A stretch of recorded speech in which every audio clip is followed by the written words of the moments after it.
A'udzubillahi minasyaitonirrajim. Bismillahirrahmanirrahim. Alhamdulillahirabbil alamin. Wassalatu wassalamu ala sayidina Muhammadin asyrafil anbiya'i wal mursalin wa ala alihi washabihi ajmain. Allahumma hdini wasaddiqni, ya Allah bantulah kami mengingatmu, bersyukur kepadamu dan memperbaiki ibadah kami ini. Amin ya rabbal alamin. Assalamualaikum warahmatullahi wabarakatuh. Ahlan wa sahlan wa marhaban bikum. Salam mahabbah diucapkan pada hari malam Selasa 26 Rabiul Akhir 1446 Hijrah bersamaan dengan 28 Oktober 2024. Semoga kita semua berkasih sayang sebagai umat Nabi Muhammad SAW kerana Allah Subhanahu Wa Taala. Alhamdulillah atas izin dan kehendak Allah berserta limpahan kasih sayangnya, bertemu kita dalam kuliah Maghrib dengan sambungan pengajian tadabbur bagi surah kedua dalam Al-Quran, iaitu surah Al-Baqarah, bersama yang dihormati Al-Fadil Ustaz Aiman bin Dr. Muhammad Syafi atas jemputan yang berusaha barisan pihak pengurusan pertubuhan Gema Nur Iman di bawah pimpinan yang dikasihi Bonda Hajah Nur Akia binti Haji Mat Piah. Juga tak dilupakan yang dialu-alukan para hadirin yang dirahmati Allah Subhanahu Wa Taala sekalian. Kita mulakan pengajian malam ini dengan bacaan Ummul Quran pimpinan Al-Fadil Ustaz yang disegani, lalu seterusnya memulakan halakan ilmu kita pada malam yang berbahagia ini. Falyatafaddal mashkura ya Al-Fadil Ustaz. Bismillahirrahmanirrahim. Alhamdulillahirabbil alamin. Arrahmanir rahim. Maliki yaumiddin. Iyyaka na'budu wa iyyaka nasta'in. Ihdinas siratal mustaqim. Siratal ladzina an'amta 'alaihim ghairil maghdubi 'alaihim waladdallin.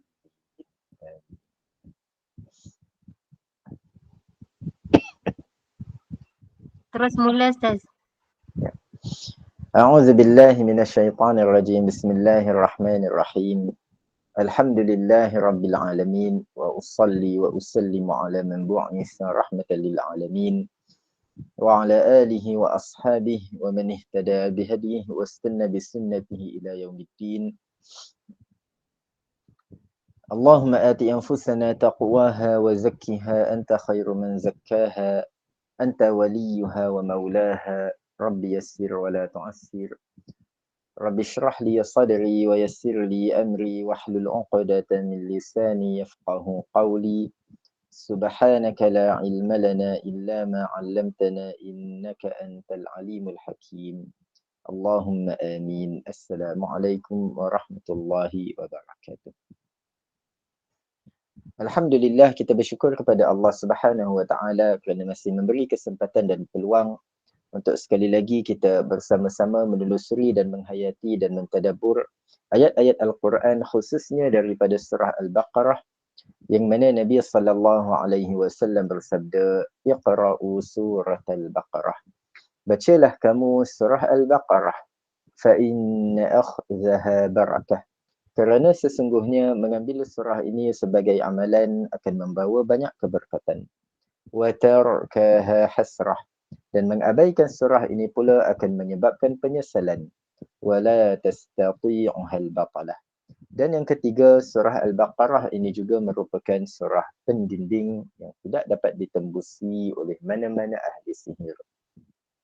Dan perbahasan ayat-ayat surah Al-Baqarah yang mana kita masih menelusuri ayat-ayat di bahagian muqaddimah pembukaan surah ini, yang terkandung di dalam 20 ayat pertama yang menceritakan mengenai tiga golongan manusia dengan tiga nasib dan takdir yang berbeza, iaitu golongan pertama, golongan ahli syurga yang bertakwa, yang Allah berfirman, "Zalikal kitabu la raiba fihi hudal lil muttaqin." Yang Allah huraikan ciri-ciri mereka di dalam ayat 1 sehingga ayat 5. Dan golongan yang kedua pula iaitu golongan al-kafirin atau allazina kafaru, orang yang kufur, yang dimurkai ke atas mereka, yang Allah jelaskan mengenai golongan ini di dalam ayat 6 dan ayat 7.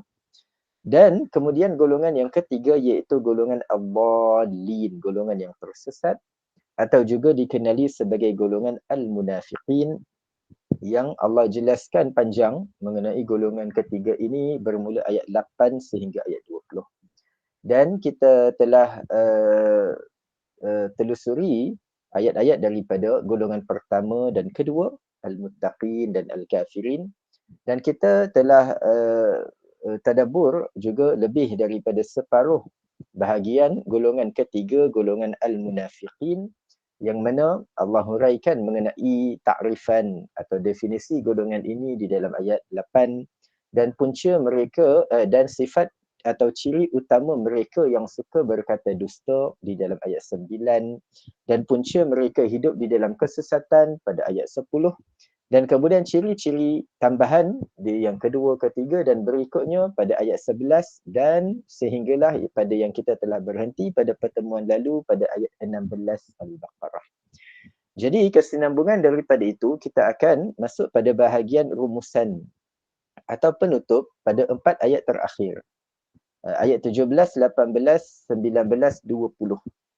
Yang mana 4 ayat terakhir yang agak panjang ini, yang Allah akan rumuskan mengenai golongan al-munafiqin ini dalam 2 bentuk perumpamaan. Setiap perumpamaan di dalam 2 ayat. Yang pertama adalah perumpamaan api di dalam ayat 17, 18. Yang kedua adalah perumpamaan air di dalam ayat 19, 20. Jadi ayat-ayat ni agak panjang.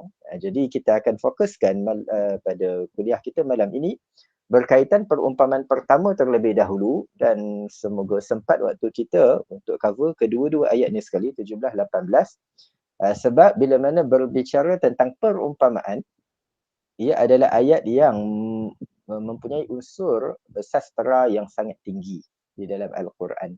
Mana kita nak kaji ayat 17 dan 18 ni nanti, kita kena fahami dan gambarkan maksud tersuratnya terlebih dahulu, apa yang dicerita secara zahir daripada ayat ini, dan kemudian kita cuba kaji pula perkataan-perkataan tertentu di dalam ayat ini yang mempunyai makna kiasan untuk kita fahami makna tersirat di sebalik perumpamaan yang Allah gambarkan di dalam ayat ini. Jadi sebab itu ayat ini Allah mulakan dengan firman-Nya masaluhum. Perkataan masal, Allah berfirman masaluhum, perumpamaan mereka. Mereka yakni orang munafik. Jadi perkataan masal ni yang kita guna juga dalam bahasa Melayu tapi dengan baris bawah misal. Kita kata misalnya.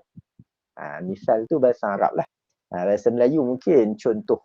Contohnya, umpamanya, sepertinya.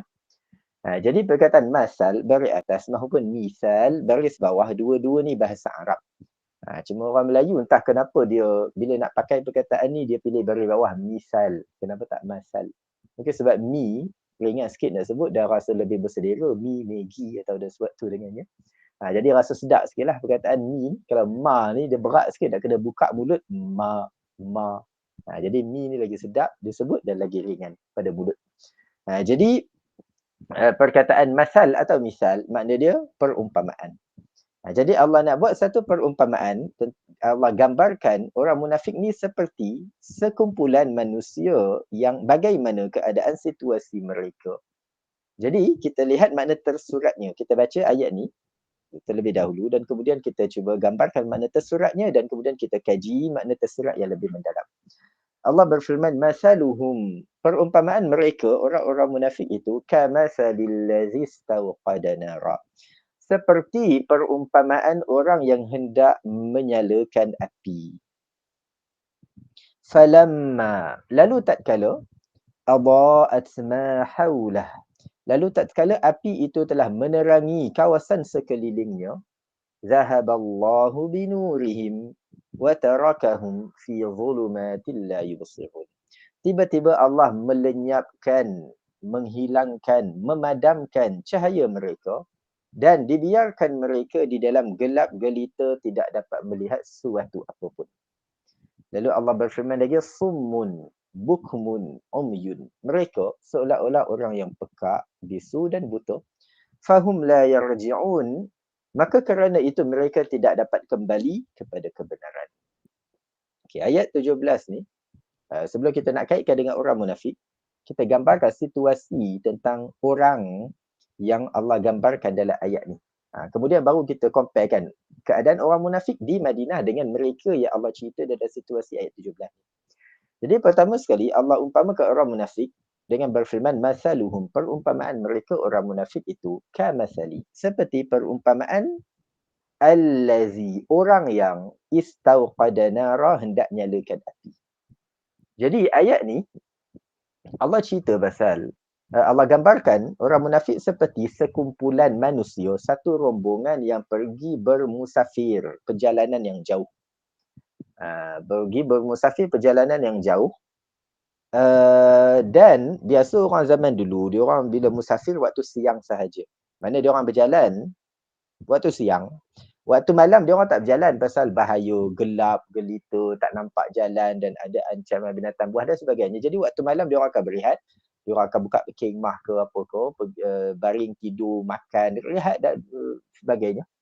Esok keesokan hari, siangnya baru dia orang akan sambung teruskan perjalanan. Jadi Allah gambarkan orang munafik ni seperti satu rombongan manusia yang mereka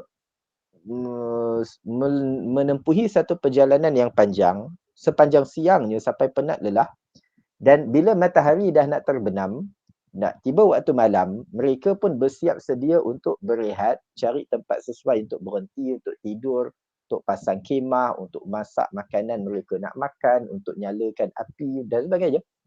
Jadi Allah rumuskan semua itu dalam ungkapan istauqada nara, seperti orang yang hendak menyalakan api. Mana dalam perjalanan musafir dia. Dan perkataan istauqada, kita terjemah apa? Terjemahan biasa, terjemah ringkas sahaja, terjemah orang yang menyalakan api. Dia sebenarnya kalau menyalakan, dia bukan istauqada. Asal dia menyalakan api, auqada. Auqada. Dia ada 4 huruf aja. Auqada, menyalakan api.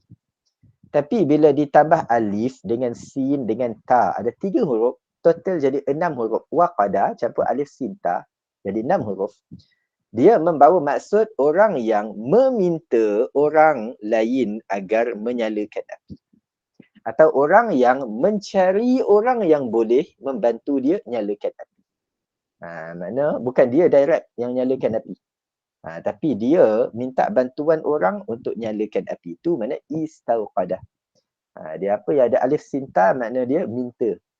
Macam kita bila kalau kemarau tak turun hujan lama, digalakkan kita buat solat apa? Istisqa. Ada tambahan alif sinta, istisqa.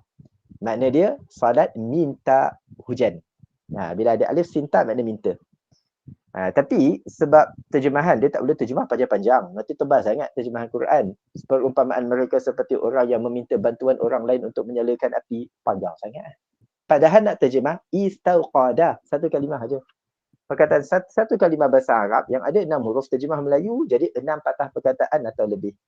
Jadi sebab tu dia terpaksa terjemah orang yang nyalakan api, orang yang minta bantuan orang nyalakan api. Lebih kurang sama, dia orang kan satu grup, satu kumpulan. Jadi mereka gerak satu kumpulan, bila dah nak terbenam matahari, masing-masing bahagi tugas. Ketua mereka berkerahkan, okey, kau pergi kumpul kayu api, pergi cari. Dia minta orang ni, 2-3 orang ni pergi nyalakan api, kumpul kayu api dan sebagainya. Kau pula pergi siapkan periuk ke apa peralatan. Kau pula pergi tambat kita punya unta-unta apa semuanya. Kau pula pergi sediakan air untuk unta. Kau pula. Jadi masing-masing ada tugasan, dan antara tugasan mereka yang Allah fokuskan dalam ayat ni adalah orang yang pergi nak nyalakan api, kumpul kayu dan sebagainya. Lalu bila dia pergi nyalakan api, Allah berfirman, berjaya ke tak berjaya? Falamma adaa'at ma haulah. Lalu tatkala api itu telah menerangi kawasan sekelilingnya, makna berjayalah nyalakan api. Tapi proses dia nak pergi nyalakan api tu sekelip mata ke atau ambil masa? Dia bukan macam zaman sekarang nak nyalakan api, mungkin dia dah bawa gas ke apa siap-siap yang mini-mini tu, kecil-kecil tu, dia tinggal pulas aja. Nyalalah api, nak masak ke nak apa ke.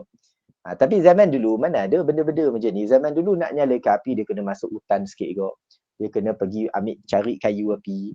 Lepas tu kena kumpulkan, tengok alah yang ni dah basah, tak boleh nak pakai pula, kena cari yang kering. Lepas tu bila dah kumpulkan kayu api, dia dengan 2-3 orang kawan ambil masa cari kayu api tadi, kumpulkan pula, nak nyalakan pula ambil masa. Bukan ada lighter, kik, menyala, tak. Dia kena pakai batu ke apa benda, taktik-taktik orang tu. Kena gesel, dah menyala sikit, angin tiup, terpadam pula. Lepas tu gesek-gesek lagi, kena tukar batu lain pula, gesek-gesek lagi, lepas tu menyala sikit-sikit, tutup, lepas tu letaklah daun ke pokok, baru menyala. Perlahan-lahan, ambil masa. Sebab tu Allah guna ungkapan falamma. Kita terjemah apa? Seperti orang yang hendak menyalakan api, apabila api itu menerangi sekelilingnya, dia terjemah sekadar apabila. Kalau kita perhati, fa terjemahannya lalu. Lamma tatkala. Adaat setelah api itu menerangi ma haulahu sekelilingnya. Jadi perkataan fa nak bagi tahu apa yang berlaku selepas tu. Berjaya ke tak berjaya? Berjaya nyalakan api. Fa lalu mana? Selepas tu adaat, api menyala. Tapi proses nak nyala api tu sekejap ke lama? Lamma. Lamma ni perkataan bahasa Arab yang bahasa Melayu dia makna tidak sekejap. Tapi tidak sekejap tu dua patah perkataan. Kalau nak rumuskan dalam satu perkataan Melayu, tidak sekejap makna dia apa? Lama. Dan lama tu, perkataan bahasa Melayu yang dipinjam daripada bahasa Arab, lamma. Jadi orang Melayu nak, yalah dulu-dulu mengaji tajwid, yalah orang Melayu kan tak suka cakap lama-lama, nak straight to the point cakap tu. Nak cepat-cepat aja. Busy banyak benda nak meeting, jumpa orang tu orang ni.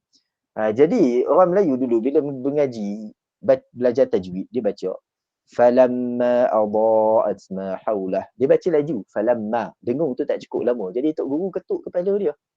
Dengung tu wajibul gunnah, dengung tu lama sikit. Falamma, lama sikit. Apa duk kejap sangat baca lama. Jadi kat orang Melayu kan selalu fail sikit dalam bab dengung ni kan. Falamma adaat ma haulahu. Dia nak laju-laju je. Tunggang terbalik tajwid dia langgar. Jadi daripada perkataan lama, dengung tu kena lama. Orang Melayu rasa leceh lah, lama sangat nak sebut perkataan ni.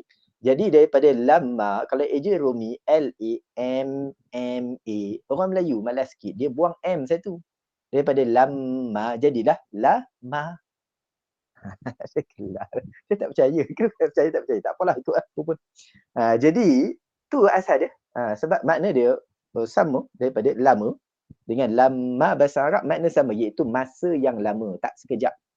Sebab dia nak, Allah nak bagi kita gambarkan situasi macam mana dia orang nyalakan api dengan ambil masa yang lama dan susah payah dan perlu 2-3 orang pergi berusaha dan macam tu macam ni. Semua tu Allah rumuskan dalam satu patah perkataan bahasa Arab, lama. Kita boleh bayang sendiri situasi dia macam mana. Allah tak cerita satu persatu lah.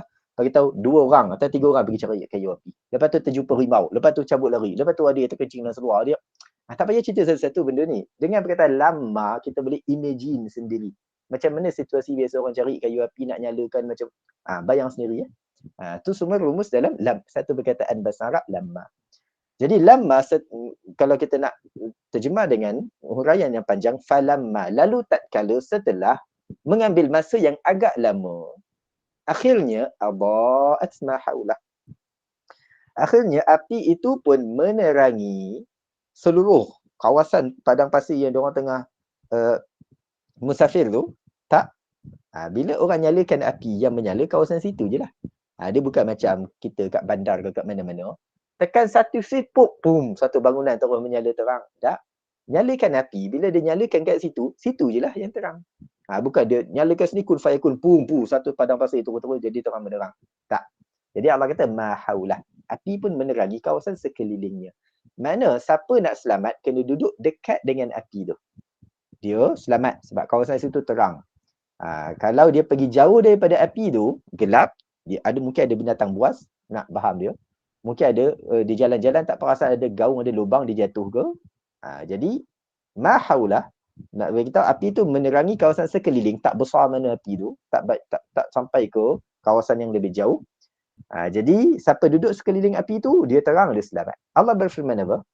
Zahaballahu binurihim. Tiba-tiba Allah menghilangkan cahaya mereka. Allah melenyapkan, Allah memadamkan cahaya mereka. Wa tarakahum fi dhulumat, dan dibiarkan mereka dalam dalam kegelapan, la yubsirun, tidak dapat melihat apapun.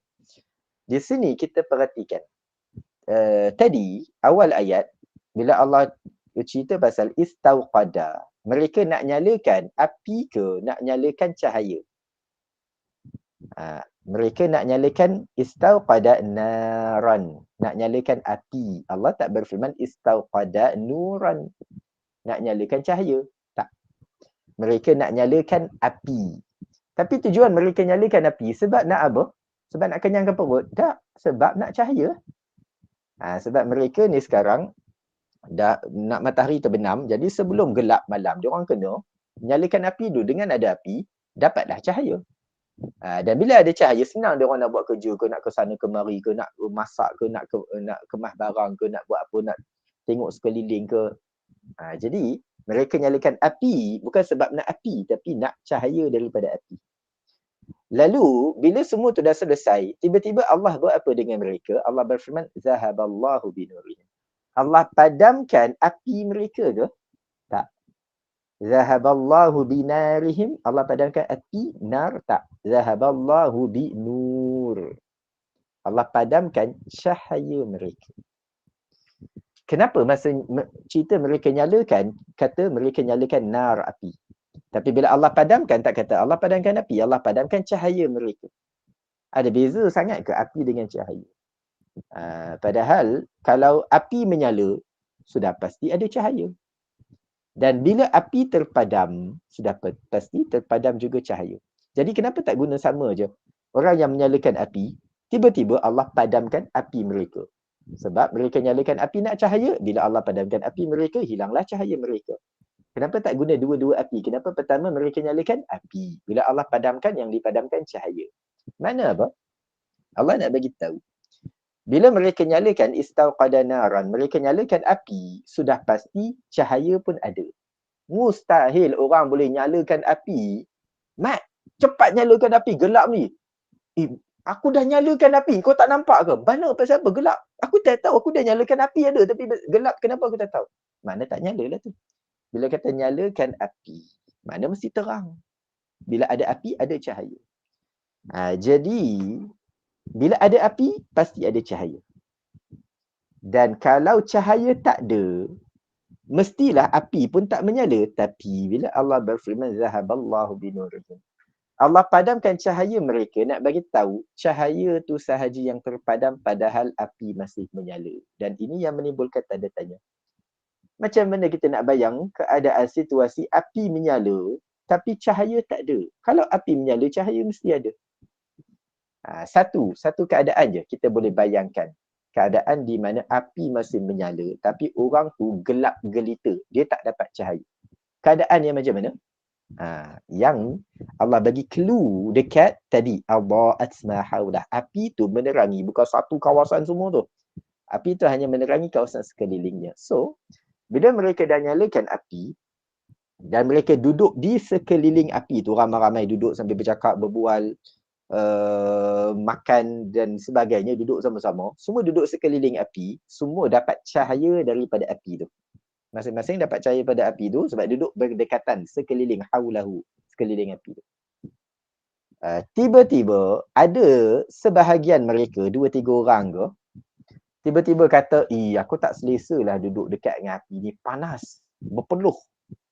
Aku nak pergi ambil angin kejap, aku nak pergi sana kejap, nak merokok kejap kat sana ke. Dia bangun, dia dengan 2-3 orang dia, atau dia seorang tak kisah. Dia bangun, dia tinggalkan kawasan api tu, dia pergi jauh sikit. Bila dia pergi jauh, apa jadi? Keadaan dia masih diterangi cahaya api sama macam tadi ke, atau makin hilang cahaya? Makin hilang cahaya. Makin jauh dia pergi, dia makin kehilangan cahaya. Dia seorang aja. Atau dia dengan kawan-kawan yang ikut dia. Orang lain yang masih duduk di sekeliling api masih dapat cahaya. Dia yang bangun, tinggalkan, jauhkan diri daripada kawasan api. Dia punya cahaya hilang. Dia tak dapat cahaya dah. Jadi, bila dia makin jauh, dia pun berada dalam kegelapan. Dia punya cahaya dah tak ada. Dia tak ada cahaya, tapi api masih menyala. Habis kenapa dia tak dapat cahaya? Sebab dia yang jauhkan diri daripada haulahu, kawasan api itu. Jadi bila dia pergi makin jauh, maka dia pun fi zulumat, berada dalam kegelapan. Jadi situasi sebegini, ya Allah gambarkan bagaimana api masih menyala, orang yang sabar, panas sikit, berpeluh duduk sebelah api tu, dia dapat cahaya, dan orang yang tinggalkan api sebab tak tahan dengan panas sikit sebelah duduk dekat dengan api tu, dia akan berada dalam kegelapan. Ni je satu keadaan kita boleh bayang, api masih menyala tapi cahaya hilang. Sebab tu, bila Allah cerita pasal cahaya yang hilang, Allah sandarkan pada dhamir ganti nama mereka. Tadi masa menyalakan api, ada tak Allah kata orang yang nak nyalakan api mereka? Tak ada. Istauqada naran. Orang yang nak nyalakan api. Api aja, tak ada kata api mereka. Sebab bila nyalakan api, nyalakan untuk semua orang. Semua orang akan duduk sekeliling api tu dapat cahaya. Tapi bila Allah cerita pasal lenyapkan cahaya mereka, hilangkan cahaya, Allah tak berfirman sekadar zahaballahu binur. Allah lenyapkan cahaya. Kalau lenyapkan cahaya, mana api terbadam. Semua cahaya langsung tak ada. Gelap begitu. Semua orang gelap. Tapi bila Allah sandarkan pada dhamir him, mereka, Allah hilangkan binurihim, cahaya mereka. Kenapa cahaya mereka? Maknanya, bukan semua orang kehilangan cahaya. Hanya mereka yang rasa tak tahan duduk dekat dengan api itu berpeluh, rasa panas. Mereka yang bangun, jauhkan diri dari kawasan api, mereka je yang kehilangan cahaya. Adapun orang-orang lain yang masih duduk sekeliling api itu, masih dapat cahaya daripada api yang masih menyala tak padam. Okay, sampai sini dulu, kita tengok. Apa kaitan dengan orang munafik yang Allah cerita daripada ayat 8 sampai 16 sebelum ni, dah Allah tutup rumuskan dengan perumpamaan ayat 17 ni. Kita tengok, kita dah gambarkan situasi, gambaran makna tersurat dia. Kita tengok, kita compare dengan keadaan orang munafik yang mereka di Madinah, tak ada kat Mekah. Kat Mekah tak ada orang munafik. Setelah Nabi berhijrah ke Madinah, barulah ada munculnya orang munafik. Dan sejarah kemunculan orang munafik ni macam mana? Macam mana boleh ada? Ni kita kena tengok balik sejarah. Kita cerita ringkas saja. Nanti nak tahu perinciannya boleh baca dalam buku-buku sirah banyak. Cerita macam mana kemunculan orang munafik, sejarahnya sebelum Nabi berhijrah ke Madinah lagi. Jadi kita tahu dekat Madinah ada dua jenis manusia atau dua kaum, dua bangsa, orang Yahudi dengan orang Arab. Okay, orang Yahudi kita tolak tepi kejap. Orang Arab dekat Madinah ada dua suku kaum atau dua kabilah kita kata. Aus dengan Khazraj. Menariknya Aus dengan Khazraj ni mereka asal daripada satu keturunan yang sama. Macam kat Mekah. Kat Mekah ada banyak kabilah. Ada banyak Bani. Bani Hashim, Bani Adi, Bani Makhzum, Bani itu, Bani ni macam-macam lah. Dan semua kabilah kat Mekah tu semua daripada satu keturunan, daripada Quraisy. Jadi bila sebut orang Mekah je banyak orang Quraisy. Tapi orang Quraisy ni semua satu kabilah. Tak? Banyak kabilah. Kabilah Abu Jahal lain, kabilah Nabi lain, kabilah Umar lain, kabilah Abu Bakar lain. Banyak kabilah dia. Tapi semuanya daripada Quraisy, moyang yang sama. Dekat Madinah pun macam tu juga. Cuma kat Madinah dia ada dua kabilah je. Tak ramai macam kat Mekah sangat. Dua kabilah Aus dengan Khazraj daripada satu keturunan yang disebut Bani Qailah. Orang Madinah digelar sebagai Bani Qailah. Keturunan Qailah. Kalau orang Mekah dipanggil keturunan Quraisy. Orang Madinah dipanggil keturunan Qailah. Qailah ni asnilah moyang paling atas dia orang. Jadi daripada Qailah ni lahir zuriat-zuriat mereka dan terpecah kepada dua keluarga besar, kabilah besar, Aus dengan Khazraj. Walaupun mereka daripada keturunan yang sama asalnya, tapi diorang selalu bertelagah, bergaduh. Sebab ialah dah makin besar kan, dah makin bercambah-cambah keluarga dan keturunan. Jadi bergaduh tu biasalah. Jadi Aus dengan Khazraj ni diorang selalu bergaduh dan berperang. Bukan berperang mulut macam orang Melayu. Dengan mulut je berani maki. Bila jom keluar jumpa, tak berani pula. Jadi Bani Qailah, Aus dengan Khazraj ni, diorang boleh berperang dengan seremeh-remeh sebab dan isu. Antara isu yang menyebabkan peperangan disebut Al-Basus, perang Basus yang terusan sampai 40 tahun. 40 tahun, bukan 2-3 tahun. Dah 40 tahun perang Aus dengan Khazraj, 40 tahun. Satu generasi dah hampir pupus sampai sebaik ada keturunan, sampai orang Arab ni suka kahwin ramai, anak pun ramai. Kalau tak pupus lama dah. Jadi antara sebab berlaku peperangan, satu orang pengembala kambing dari kalangan Aus. Dia mengembala kambing. Dia bawa kambing, dia pergi ragut rumput dan sebagainya. Dia tak perasan sambil-sambil mengembala kambing duk main handphone ke apa benda leka lalai duk main handphone. Tiba-tiba ada seekor kambing ni, dia terkeluar daripada kawanan. Dia pergi ragut rumput dalam tanah seorang mamat dari kabilah Khazraj. Dari kabilah satu lagi. Orang Arab buat benda macam ni, dia pantang. Dia bukan tengok rumput tu. Dia tengok marwah tu. Dia kata, kau biar kau punya kambing masuk tanah aku, ragut rumput aku ni, kau nak cabar aku ni. Kira masuk kawasan jajahan aku ni. Padahal isunya rumput tu je. Kalau cakap slow talk, cakap baik-baik, saya ganti rugi balik apa semua, saya bayar apa semua, ambil lah kambing ni ke, tak apa. Tapi tak boleh. Orang Arab dia bab macam ni, dia punya asabiyah dia punya emosional dia, jangan main-main. Jadi bila orang Khazraj, pemilik rumput ni, tengok kambing si Aus ni datang ragut dekat kawasan dia, dia punya marah, tak cakap banyak, tak ada warning, tak ada surat amaran, tak ada kata kita jumpa mahkamah, tak ada. Terus dia pergi sembelih kambing tu buat lauk malam nanti. Sembelih terus, tak ada cakap banyak, tak ada kata saya penjara dia dulu, awak mesti bayar sekian-sekian ganti rugi baru saya lepaskan kambing ni. Tak, bukan kata cagaran tu apa benda ke, tak. Terus sembelih kat situ juga. Dia buat sembelih, buat lauk ke tahlil ke apa tak tahu, wallahu alam lah. Tapi apa pun, dia tunjuk dia punya kehebatan dia, dia punya amarah dia, dia punya itulah emosi dia dengan sembelih kambing. Rasa hebat sangat, Datuk hebat sangat. Kita pun rasa teruk sangat. 2-3 helai rumput punya pasal kau sembelih kambing tu, harga berapa ratus tu? Dekat 1,000. Tak apalah.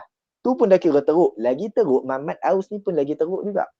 Dia bila tengok kawan ni sampai hati, rumput sikit punya pasal kau pergi sembelih kambing aku, Mamat Aus buat apa? Dia pergi sembelih Mamat yang sembelih kambing dia. Kita pun pening garuk kepala. Ya, siapa lagi teruk ni? Yang sembelih kambing dengan sebab rumput punya pasal, atau yang sembelih kawan seorang ni sebab kambing punya pasal? Sama-sama teruk lah. Jadi dia bila tengok, kau jangan kau pergi sembelih kambing aku tanpa minta izin, dia pergi sembelih kawan tu, orang tu, tuan rumput tu kena sembelih, bunuh. Yang orang pertama, dia samakan nilai rumput berapa helai dengan kambing. Jauh beza nilai kambing dengan rumput tu. Seorang lagi pun teruk juga, dia samakan nyawa kambing dengan nyawa manusia. Dia kambing mati, dia pergi bunuh orang yang bunuh kambing tu. Dua-dua sama teruk. Jadi, bila berlaku pembunuhan ni, yang disalahkan sebab dia bunuh kambing aku, yang ni pula bunuh. Jadi, kabilah Khazraj kata dia dah bunuh orang kita dengan sebab kambing punya pasal. Yang tu cakap, dia bunuh kambing aku dengan sebab rumput punya pasal. Rumput dengan kambing pun kalau boleh bangun lagi cakap, korang relax, jangan gaduh, please. Jangan sebab kami rumput dengan kambing korang jadi macam ni. Kambing pun kau tak serah, dia surrender. Kau ambil lah aku buat lauk ke apa, jangan bergaduh. Tapi akhirnya bila kabilah Khazraj bangkit, kata dia bunuh orang kita, jom kita serang. Kabilah Aus pula kata, guys, diorang nak serang kita, jom kita lawan. Kabilah Aus pun bangkit tanpa tanya, kejap, ni gaduh pasal apa? Dah kawan kita minta bantuan, lawan aja. Dah habis perang baru tanya, kejap, kita perang ni tadi kes apa? Dah habis perang, dah mati beribu orang baru tanya, kejap, kes apa? Rumput kambing. Kenapa tak cakap awal-awal? Jadi tu orang Arab perangai macam tu. 40 tahun berperang tak habis. Beza dengan kat Mekah. Kat Mekah sebab kita tahu orang Mekah pun orang Arab, diorang pun ada diorang punya asabiyah, suka berperang semua. Tapi sebab nanti kita sampai jauh sikit, cerita pasal Nabi Ibrahim yang doa kepada Allah agar jadikan Mekah sebagai negeri yang aman. Sebab tu orang Arab tak berperang kat Mekah. Walaupun dia orang Arab, dia punya asabiyah, kabilah dia kuat, semua dia suka berperang. Kalau dia nak perang, tak tahan nak perang juga, dia akan jom kita keluar Mekah, perang kat luar Mekah. Dia akan keluar Mekah, perang kat luar. Dia takkan perang dalam Mekah. Sebab dia orang ada rasa keagungan, penghormatan kepada Kaabah yang ada di Mekah. Allah tanamkan perasaan tu dalam hati orang Mekah sebab makbulkan doa Nabi Ibrahim agar jadikan Mekah negeri yang aman. Tak ada perang.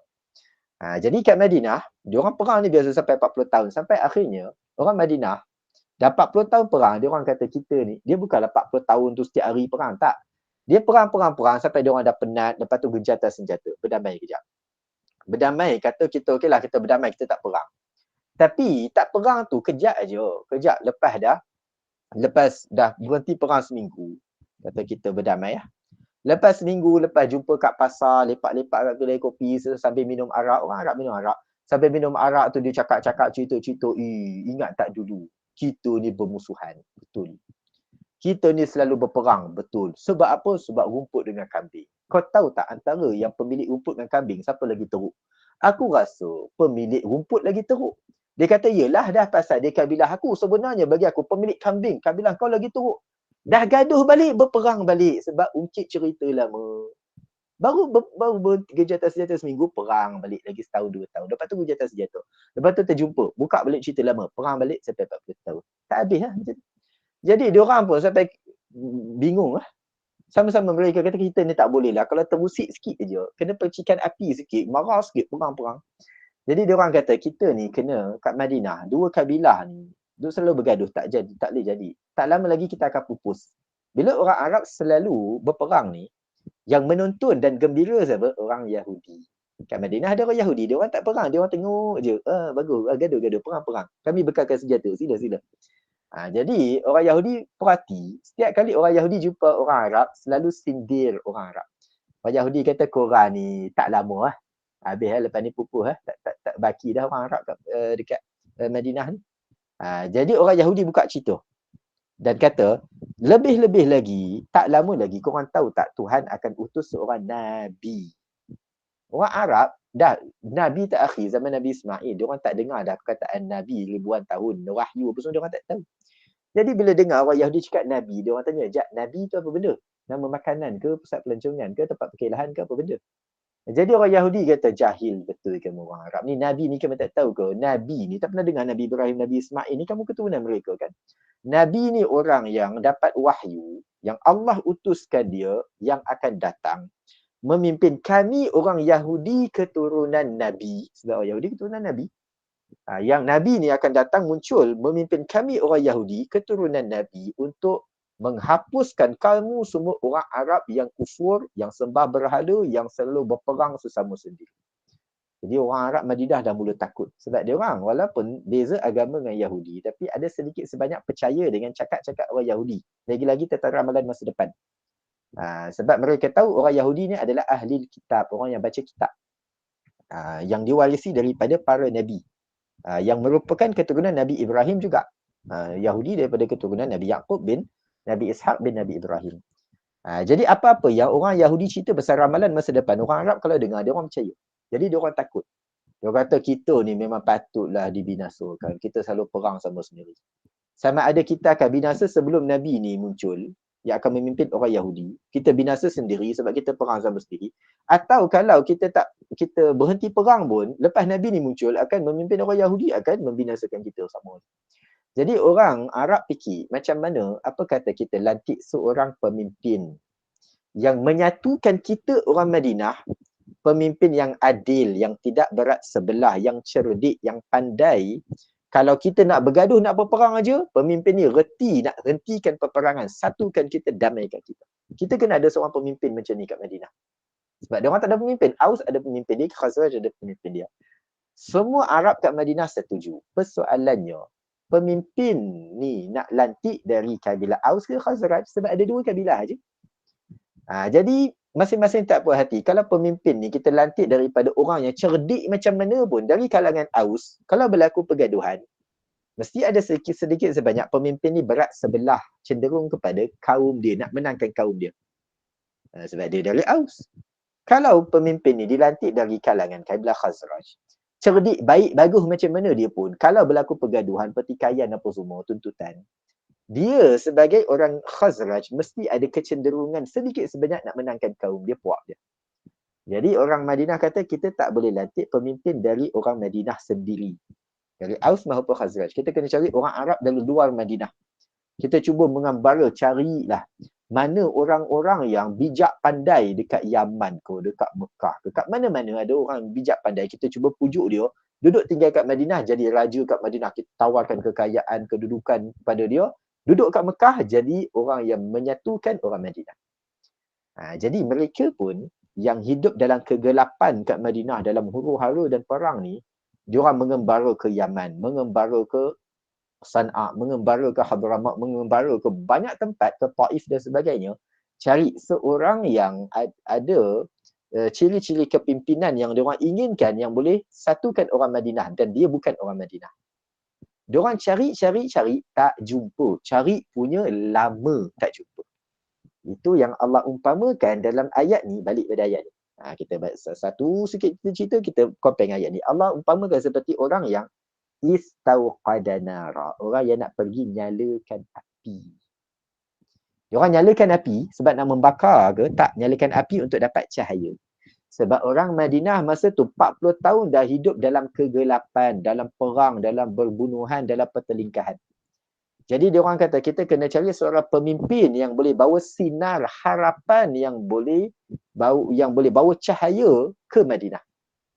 Jadi Allah umpamakan orang Madinah yang keluar dari Madinah pergi ke banyak negeri untuk cari pemimpin yang boleh bawa sinar baru kepada penduduk Madinah. Allah umpamakan seperti istauqada nara.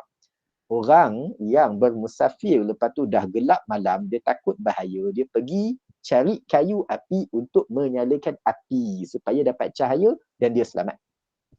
Tu makna tersirat kiasan daripada istauqada nara, menyalakan api. Jadi bila mereka cari ni, sekejap ke lama, cari lama tak jumpa, tu Allah kata falamma, lalu tak kala, lama lepas tu. Sebagaimana orang kumpulkan kayu api nak nyalakan apa semua tu, nyala terpadam, lama. Mereka orang Madinah cari pemimpin yang ciri-cirinya mereka puas hati pun lama, tapi tak jumpa.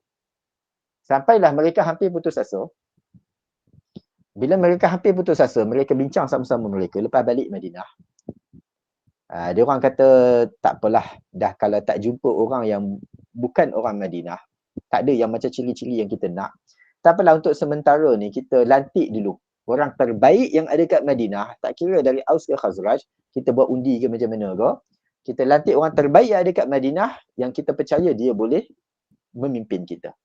Jadi bila dia orang cari di kalangan mereka, lalu mereka pun bersetuju, orang Madinah semua setuju untuk melantik seorang lelaki dari kabilah Khazraj yang terkenal dengan kebijaksanaan dia, kepandaian dia, kelembutan hati dia, dan inilah keadilan dia dan sebagainya. Seorang lelaki dari kabilah Khazraj yang bernama Abdullah bin Ubay bin Salul. Kita mungkin biasa dengar nama ni kalau baca sirah. Abdullah bin Ubay bin Salul yang kemudiannya nanti akan jadi kepala orang munafik, ketua orang munafik. Padahal dia asalnya orang baik, orang bagus, orang bijak. Tapi sebab dengki punya pasal nanti, ada cerita dia, dia akhirnya jadi orang munafik. Jadi dia dah rasa semangat lah. Dia rasa orang Madinah akan angkat dia. Dan dia pun orang Madinah juga. Dia dari kabilah Khazraj. Dia dah rasa seronok, dah rasa gembira. Semua pun dah datang, dah hantar message, WhatsApp cakap tahniah, hantar ucapan macam mana, dah hantar bunga ke apa benda macam-macam lah. Walaupun belum ditabalkan secara rasmi lagi. Tunggu masa. Jadi orang Madinah fikir, kita bila nak tabalkan dia ni secara rasmi sebagai pemimpin raja kat Madinah. Jadi dia orang tengok sekarang ni dah dekat musim haji. Jadi bila musim haji, nanti orang busy, orang nak buat persiapan pergi haji. Jadi tak sesuai kalau nak buat majlis pertabalan tu sekarang. Jadi dia orang kata kita tangguhlah sebulan 2 ke. Kita pergi haji. Lepas tu dah habis musim haji, dah balik apa semua, dah buat doa selamat, dah habis apa macam-macam dah. Dia punya dah habis musim haji tu. Nanti masuk Muharram nanti, barulah kita fikir balik pasal pertabalan dia sebagai raja. Walaupun semua dah sepakat setuju. Majlis tu, pertabalan rasmi tu kemudian, lepas musim haji. Jadi Abdullah bin Ubay pun tak ada fikir banyak. Dia pun tak apalah, dah memang dah sepakat aku. Maknanya confirm lah aku jadi raja. Cuma tunggu masa je, tunggu lepas balik haji. Jadi, waktu tiba musim haji, waktu bila? Waktu ketika Nabi sudah berdakwah di Mekah lebih 10 tahun. Pada tahun ke-11. 11 tahun Nabi dakwah kat Mekah, orang Madinah tak ada dengar sikit pun cerita pasal Nabi kat Mekah. Sebab orang Arab tutup. Dia tak bagi media laporkan pasal Nabi apa semua. Apa dakwah Nabi kat Mekah aja. Orang luar tak tahu langsung. Jadi, bila datang musim haji tahun ke-11 tu, orang Madinah datang ke Mekah untuk buat haji. Dia orang buat haji juga, cuma dengan cara yang berbeza, yang tak ikut syariat asal Nabi Ibrahim. Dia orang datang buat haji dan Nabi guna kesempatan masa tu kebetulan kebetulan bagi kita manusia lah. Hakikatnya perancangan dari Allah. Jadi Nabi guna kesempatan masa tahun 11 tu, Nabi tengok lain macam. Orang datang buat haji, ramai sangat. Macam baru masa lepas COVID ke, orang datang ramai-ramai nak buat umrah pasal lama tak boleh buat kan. Jadi tahun sebelum tu orang datang buat haji biasa-biasa. Tapi tahun ke-11 tu ramai sangat dari Yaman, dari banyak tempat, dari Madinah, dari Taif, semua datang buat haji. Jadi Nabi guna kesempatan tu nak sebarkan dakwah Islam kepada semua kabilah-kabilah Arab dari luar Mekah. Tapi semua orang tak nak dengar dakwah Nabi. Sebab Abu Jahal, Abu Lahab dia ready siap-siap. Dia orang kata, kalau kamu dengar ada seorang yang kata dia utusan Tuhan, dia dapat wahyu, dia bawa agama Islam, kamu jangan dengar, dia orang gila. Jadi dia orang bila dengar je Nabi nak sampaikan dakwah, kabilah dari Yaman kata, minta maaf kami busy, saya nak cepat, anak saya demam lah, nak kena cepat. Dia macam-macam lah bagi alasan, dia tak nak dengar langsung apa Nabi sampaikan. Sampailah bila Nabi tersempak dengan rombongan yang datang dari Madinah. Rombongan yang datang dari Madinah ni, mereka lalu dan dia orang dah dengar dah tegahan Abu Jahal, Abu Lahab supaya jangan dengar cakap Nabi. Bila dia orang lalu kat kawasan tu, Nabi kata, kamu nak dengar tak? Aku nak cerita sikit pasal agama Islam, wahyu yang Allah beri kepada aku dan Tuhan lantik aku jadi Nabi. Jadi orang Madinah pun asalnya tak nak dengar sebab dia dah tadi Abu Jahal dah warning awal-awal. Dia orang pun kata, kami busy, kami nak cepat ni, nanti tak sempat nak wukuf Arafah apa semua lah, macam-macam. Jadi dia orang nak cepat, tiba-tiba Nabi kata, kejap, Allah nanti aku jadi Nabi. Orang Madinah berlalu pergi, tiba-tiba dia orang kata, kejap. Dia kata apa tadi? Nabi kan? Dia kata Nabi. Macam pernah dengar perkataan Nabi ni kat mana? Macam pernah dengar, macam kita kadang-kadang kan. Ya, aku pernah dengar perkataan ni kat mana? Rasa kuliah semalam kot, tapi yelah setengah kuliah aku dengar, lepas tu aku tertidur, lepas tu tak habis kuliah. Dia kata macam tu, bukan kita lah, orang lain lah. Jadi perkataan, dia orang dengar, dia kata kita macam pernah dengar perkataan Nabi. Kat mana? Siapa cerita? Dia orang kata sesama mereka, orang Madinah. Tiba-tiba dia kata, kejap. Bukankah ni yang orang Yahudi selalu cerita dulu? Orang Yahudi selalu kata tak lama lagi Allah akan utus seorang Nabi yang mendapat wahyu. Dia akan ikut perintah Tuhan, dia akan memimpin kami orang Yahudi yang beriman untuk memerangi kamu orang Arab yang kufur. Jadi orang Madinah kata inilah pemimpin yang dinanti-nantikan orang Yahudi. Orang Yahudi kata pemimpin ni yang merupakan Nabi ni dia bijak, dia pandai, dia genius, dia adil, dia baik hati, macam-macam. Jadi orang Madinah kata sebelum orang Yahudi tahu kewujudan Nabi ni di Mekah dan orang Yahudi ajak Nabi ni join geng mereka memerangi kita orang Arab, apa kata kita pujuk Nabi ni join kita orang Arab Madinah, supaya kita lebih hebat daripada Yahudi kat Madinah. Jadi diorang semua setuju. Jadi bermula daripada situ, ringkas ceritanya, berlaku perjanjian Aqabah pertama, perjanjian Aqabah kedua tahun 12 lepas tu. Dia orang ajak Nabi ke Madinah. Nabi kata, aku tak boleh pergi sekarang, aku tak boleh datang Madinah sekarang sebab ada benda-benda Nabi nak kena settle kat Mekah dan sebagainya. Jadi Nabi kata, kamu orang Madinah ni, dia orang dah masuk Islam masa tu lepas jumpa Nabi. Dia orang sedar ni yang dicerita orang Yahudi kat Madinah. Jadi dia orang masuk Islam, Nabi kata kamu balik dulu dan sebarkan Islam dekat Madinah di kalangan keluarga kamu, kabilah kamu dan sebagainya. Tahun depan, tahun ke-12 kita jumpa lagi, kita bincang balik perancangan kita, aku nak pindah ke Madinah. Jadi diorang balik, setahun lepas tu datang lagi musim haji, kemudian diorang jumpa Nabi pada tahun ke-12 pula, bincang dan mereka setuju nak sambut Nabi ke Madinah dan semua sahabat Nabi yang nak tinggalkan Mekah untuk berhijrah ke Madinah. Jadi dah setuju tu pula pun bukan terus Nabi hijrah tahun ke-13. Setahun lepas tu dah buat persiapan perancangan macam-macam. Tahun ke-13 baru Nabi berhijrah ke Madinah. Jadi akhirnya mereka cari api yang nak membawa sinar cahaya ke Madinah. Akhirnya jumpa ke tidak? Jumpa. Sekejap ke lama? Lama. Sebab tu Allah berfirman, falamma. Lama mereka cuba nak nyalakan api, akhirnya jumpa api tu kat Mekah. Api tu kiasan kepada Nabi yang akan datang ke Madinah, menyinari Madinah dengan cahaya. Sebab tu Madinah sampai hari ini dikenali dengan nama Al-Madinah Al-Munawwarah. Madinah yang bercahaya. Sebab Nabi datang dari Mekah ke Madinah menerangi dengan cahaya. Cahaya hidayah dan petunjuk dari Allah dan cahaya Quran. Jadi, kita duk baca lamma ni dan kita tengok ni baru awal ayat. Setengah ni ayat ni tak habis lagi. Lepas tu ada ayat 18. Mana lama lagi ke kuliah ni bila nak habis ni. Jadi, masa kita tinggal sikit, kita laju sikit. Sebab ayat ni panjang. Sebab dia ada makna tersurat, makna tersirat, berlapis-lapis. Itu pada lama sikit. Jadi ringkas ceritanya, bila Nabi, bila diorang dah jumpa Nabi kat Mekah, diorang balik, diorang buat tak tahu dah dengan Abdullah bin Ubay bin Salul yang asalnya nak ditabalkan jadi raja. Abdullah bin Ubay tertanya-tanya, kejap, korang itu bukan ke kita dah kata bulan Muharram? Dia orang kata, kejap, sekarang ni ada macam-macam isu kita nak kena settle balik. Kita tangguh lagi berapa bulan. Abdullah bin Ubay kata, tak apalah, tangguh berapa bulan. Tiba-tiba tangguh lagi berapa bulan. Sampai 3 tahun tangguh, Abdullah bin Ubay kata, ada benda tak kena ni. Dia orang rahsia daripada aku. Dia orang tak nak cerita kat Abdullah bin Ubay. Nanti dia terasa hati kita nak lantik dia. Tiba-tiba kita lantik orang dari luar Mekah. Dari luar Madinah. Jadi akhirnya Abdullah bin Ubay tahu, dah terbongkar rahsia bahawasanya mereka tak jadi nak tabalkan Abdullah bin Ubay ni sebagai raja kat Madinah sebab mereka dah jumpa pemimpin yang lebih baik daripada Abdullah bin Ubay, iaitu orang Mekah, Nabi yang akan berhijrah ke Madinah. Jadi sebab tu Abdullah bin Ubay bila Nabi datang ke Madinah, dia walaupun dia masuk Islam tapi dia pendamkan kekufuran dan kebencian sebab dia dengki. Dia kata, ni orang Mekah ni, dia negeri dia tak suka kat dia, campak dia keluar. Orang Mekah tak suka, dia campak dia keluar. Dia datang ke Madinah, patut dia jadi pelarian kita bagi dia makan aja. Ni kita lantik dia pemimpin besar apa? Padahal Abdullah bin Ubay terlupa orang Madinah asalnya nak cari pemimpin yang memang dari luar Madinah. Tak nak orang Madinah sebab nanti dia berat sebelah.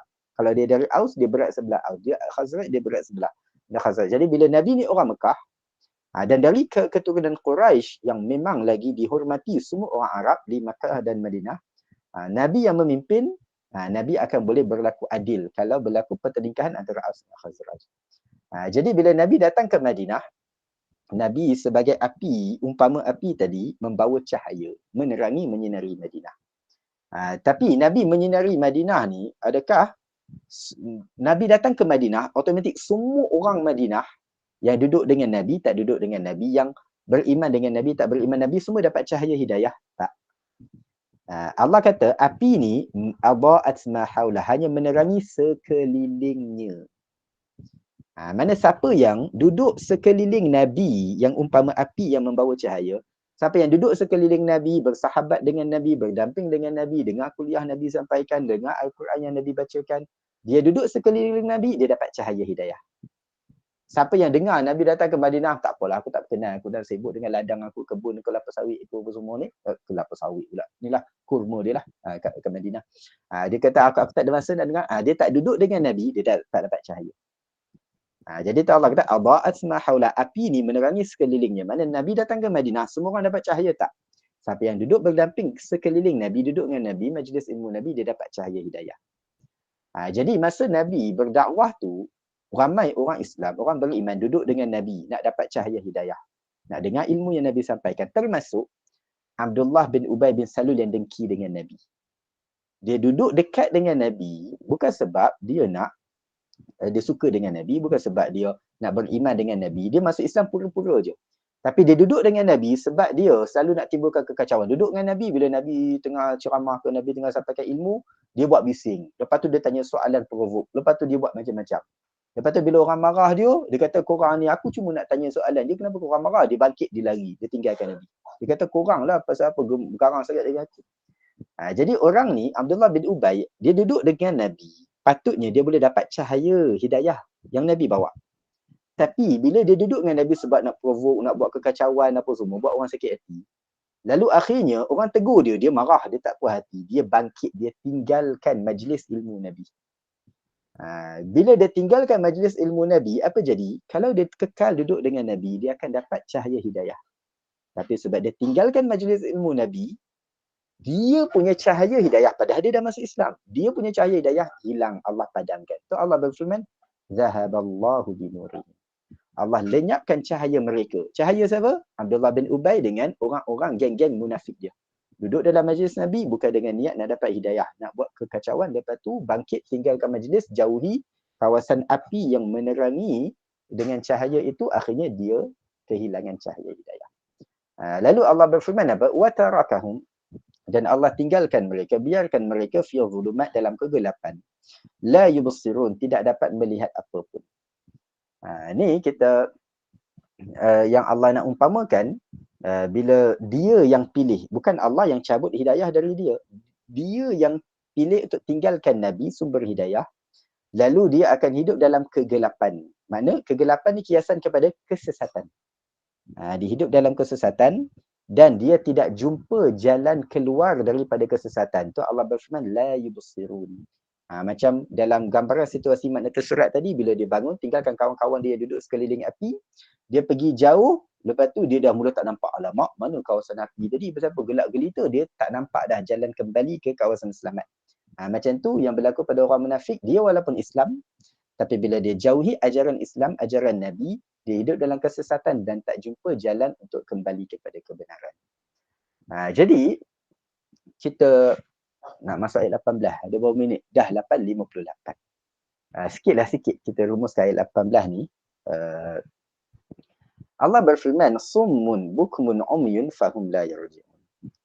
Kita balik pada gambaran makna tersurat balik untuk ayat 18 ni. Kalau kita yang dalam situasi tu, kita tengah musafir, lepas tu kita nyalakan api, lepas tu tengah duduk kat api tu semua selamat aman damai, tiba-tiba ada 2-3 orang kawan-kawan kita yang bangun kata aku panas tak nak duduk kat api, aku nak pergi jauh. Bila dia pergi jauh, kita sebagai kawan yang prihatin, kita biar je dia pergi jauh-jauh kok, gelap gelita sana, atau kita panggil dia, suruh dia balik semula. Kita akan panggil, kita cakap, Mamat, jangan pergi sana, gelap tu, bahaya tu, ada rimau ke, ada ular, ada apa benda kat situ. Balik. Kita akan panggil dia supaya balik ke kawasan api yang selamat. Kalau kita panggil, lepas tu dia kata, oh bahaya okey, aku datang balik. Dia sahut seruan kita untuk balik ke tempat api yang selamat. Okeylah, selamat, tak ada masalah. Tapi kalau kita panggil dia buat pekak aja. Tak peduli. Alah, dia ingat aku ni budak-budak ke tak reti jaga diri, nak panggil aku, suruh aku duduk tempat selamat. Aku tahu kalau bahaya aku datang lah balik. Dia buat sumun, buat pekak. Buat tak peduli. Lalu, bila dia dah makin jauh, dia mula pandang ke belakang, tiba, tadi aku rasa dekat je lagi, aku nampak lagi kawan-kawan aku dengan api, pasal apa sekarang aku dah tak nampak apa? Dia dah mula risau, takut. Aku ni dah sesat ni, aku tak nampak jalan. Bila dia risau, dia pun nak berteriak minta tolong, menjerit. Tapi kalau dia menjerit, tolong, aku tak nampak. Lalu kawan-kawan dia, Mamat tu. Oh, jom kita selamatkan dia. Dia orang bawa api, pergi cari mana Mamat, selamatkan. Okey, selesai masalah, dia selamat. Tapi, bila dia nak menjerit minta tolong, dia risau keselamatan dia, tiba-tiba dia fikir kejap. Kalau aku menjerit minta tolong, tak macam anak jantan. Selagi dia orang, kalau dengar aku menjerit, memang dia orang datang selamatkan aku. Tapi nanti mesti dia orang pergi. Aku cakap, itulah. Tadi berani sangat. Tadi sombong sangat. Kami cakap jangan pergi, kau pergi juga. Sekarang dah tersesat, reti pula nak minta tolong. Pada muka. Tak boleh, dia tak boleh. Dia ego dia. Dengan sebab ego dia tak nak buka mulut minta bantuan. Allah kata bukmun, bisu. So dia dah dalam kesusahan, dalam kesesatan. Dia nak minta tolong, takut orang tegur dia, orang terpelak dia, ego tu menghalang dia minta bantuan. Jadi bila orang panggil dia buat bukmun, pekak. Dia perlukan bantuan, segan nak minta bantuan, bukmun, bisu. Akhirnya dia bergantung pada diri dia yang tak nampak apa. Dia akan cari jalan selamat, umpama umyun, orang buta. Dia jalan macam orang kalau dia buta kan, biasa dia jalan kita nampak dia pakai macam tongkat kan, rasa kanan kiri macam tu kan, dia rasa dia jalan ke lubang ke. Macam itulah dia akan jalan gelap gelita, dia pegang-pegang ni pokok, ni apa benda ni, pegang ni apa, batu apa ni, pasal apa, lembut, tengok rimau makan time tu juga, atas sebab buat apa. Jadi tu Allah kata umyun, umpama orang buta, bila jalan-jalan dalam keadaan gelap dekat hutan, jalan yang dia tak biasa pula tu, akhirnya dia akan dapat balik ke jalan yang selamat, ke tempat kawasan api, tak fahum la yarji'un. Mereka tidak akan dapat kembali ke tempat yang selamat. Jadi ayat ni Allah umpamakan demikianlah orang munafik. Bila Abdullah bin Ubay tinggalkan berdamping dengan Nabi, tak nak bersama dengan Nabi apa semua, sahabat-sahabat lain panggil dia, nasihat dia, tegur dia buat pekak, sumun, dia buat tak tahu. Lepas tu bila dia dalam kesusahan, dia perlu bantuan. Orang kata kau cubalah pergi jumpa Nabi. Tanya Nabi, ikut Nabi boleh selesaikan masalah kau, hutang kau, masalah. Aku minta tolong dia. Excuse me, sorry sikit aku minta. Dia bukmun, dia bisu. Padahal dia tahu Nabi boleh bantu dia, tapi dia tak nak, ego dia tu sombong dia. Maka apa masalah dia dalam hidup, dia akan cuba try and error. Tak jumpa jalan penyelesaian. Keluar daripada satu masalah, masuk masalah yang lagi besar lagi. Allah kata umyun, sebab tu dia hidup macam orang buta dalam kesesatan, fahum la yarji'un, maka kerana itu mereka tak dapat kembali ke jalan Yang selamat iaitu jalan agama Islam yang selamatkan dia daripada neraka. Di dunia hidup dalam kesesatan dan di dalam kubur juga dia akan hidup dalam kegelapan. Kubur dia tak diterangi cahaya hidayah. Sebab kat dunia dia tak terima cahaya yang dibawa Nabi, dalam kubur dia pun akan hidup dalam kegelapan dan dalam kemurkaan Allah Subhanahu wa taala. Jadi itu yang kita lihat sedikit daripada dua ayat ni 17-18. Yang satu pengajaran umum, pengajaran yang besar yang kita ambil daripada dua ayat ni, iaitu Allah nak jelaskan bahawa pentingnya peranan Al-Quran dalam hidup kita seperti mana penting cahaya dalam hidup kita. Sebagaimana kita, kalau kita bawa kereta malam-malam, lampu kita tak menyala dan lampu kat jalan pun semua mati, kita tak berani nak bawa kereta, gelap gelita macam tu. Besar kemungkinan kita akan terbabas, kita akan jatuh gang terlanggar itu ini, kita akan berhenti kejap.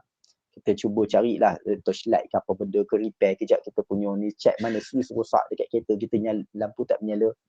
Tak menyala lampu dalam gelap gelita, kita tak berani nak jalan ke depan 1 kilometer pun, berapa 500 meter pun, bahaya.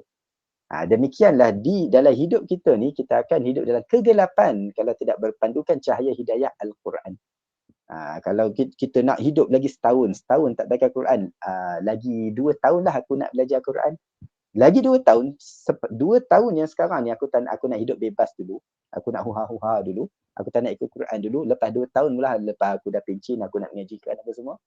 Apa jaminan lagi 2 tahun dia masih boleh hidup dengan selamat? Sebab 2 tahun ni dia akan hidup dalam kegelapan dan mungkin dia tak sempat bertaubat dan akan meninggal dunia. Jadi tu Allah umpamakan Quran seperti cahaya hidayah yang memimpin kita untuk selamat masuk ke syurga, sebagaimana dalam perjalanan kita di dunia perlukan lampu cahaya untuk sampai ke destinasi yang kita tujui dengan selamat. Jadi itu yang kita lihat sedikit rumusan daripada huraian ayat 17-18 ni. Dan perumpamaan kedua, perumpamaan air, ayat 19-20 pun huraian yang panjang yang kita akan tangguhkan pada waktu lain, di kesempatan lain nanti insya-Allah. Dan ni dah 95 minit dan tak sempat kot kita nak buka soal jawab ke, insya-Allah lain kali. Sebab saya ada program lagi lepas ni. Dan semoga apa yang kita kongsikan sedikit sebanyak bermanfaat dan apa yang baik daripada kurniaan Allah Subhanahu wa taala. Dan saya mohon maaf atas segala kekurangan dan kesilapan dan kalau terkasar bahasa. Dan saya serahkan semula kepada admin Gema Nurul Iman. Walhamdulillahirabbil alamin. Baik Ustaz, Alhamdulillah usai sebuah pengajian tadabbur Al-Baqarah ayat yang ke-17 dan 18 yang padat dengan penceritaan dan tadabbur tentang ayat dan juga rumusan tentang orang-orang munafik ni. Semoga kita semua Allah izinkan untuk mendapatkan cahaya daripada Al-Quran itu insya-Allah. Okey, jadi jazakallahu khairan kathira. Saya ucapkan buat Al-Fadil Ustaz Aiman bin Dr. Muhammad Syafi atas curahan ilmu dan pencerahan buat keluarga besar Gema Nurul Iman. Hanya Allah yang selayaknya membalasnya. Jazakumullahu khairan kathira juga para hadirin dan juga para penginfak istiqamah yang dirahmati Allah, juga yang terpilih para ahli tadbir urus Gema Nurul Iman yang istiqamah dan berdedikasi sekalian. Semoga Allah gantikan segala pengorbanan dan sumbangan kalian dalam jalan dakwah ini dengan limpahan kebaikan dan nikmat. Diharapkan kita semua masih lagi terpilih untuk mengimarahkan kuliah Isyak pada 9.15 malam nanti bersama Al-Fadil Ustaz Haji Hanafiah bin Abdul Razak dengan sebuah pengajian yang menarik dan bertajuk Rezeki yang Diberkati.